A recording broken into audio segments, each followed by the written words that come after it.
Hello and welcome back to another Outlaw walkthrough. Today we're going to be discussing how to add in a total for your collection section tables. So let's go ahead and get started.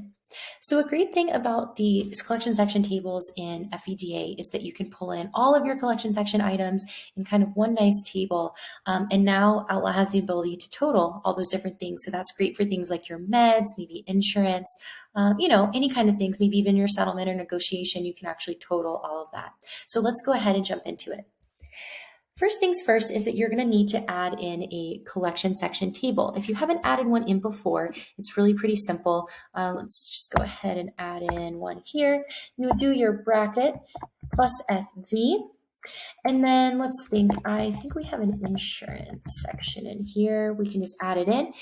Typically, when you add in a connected variable, you would be adding in, something after the insurance, because basically you're saying, in the insurance section, I want to pull in the specific field. In this case, you want to pull in the insurance section. So instead of progressing anything past that, we're just going to hit insurance.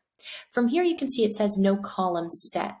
In order to configure your columns, you would need to open this up and hit configure.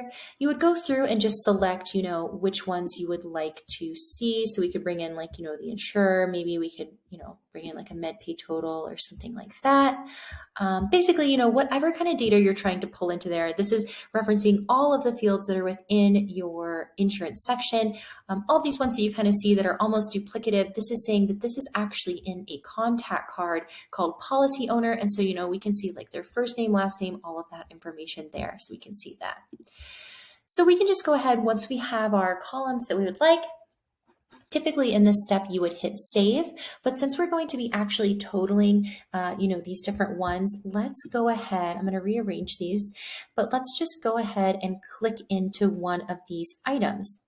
So this is a specific item that we're going to click into and then basically tell it to total. So let's click into med total.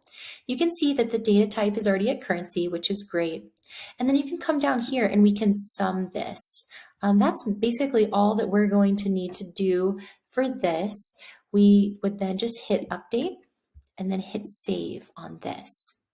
Now that I have turned on the totaling feature for this one column, I then want to click back in. Let me just get off that one.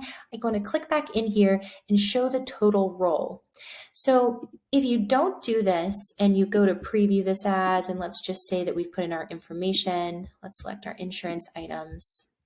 We don't have a PIP total, unfortunately, but you can see I told it to sum the total of this column. However, I never turned on the totaling column down here. So as you can see, it's just giving me the ability to add another row. It's not actually giving me the total. So it's kind of a two-step process. So once we do that, we'd come back in here and show total row. We can also name this if we wanted.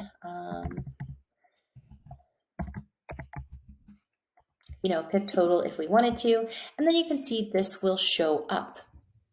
A better example is up here, so let's go ahead and preview this. I'd already set this one up previously, but basically I just come up here and select my medicals. I'm going to go ahead and select all of these. I had already previously set this one up to give like the medicals total, and you can see I'm totaling the original amount and the final balance due. So that is how you can set up a calculated column for your collection section tables.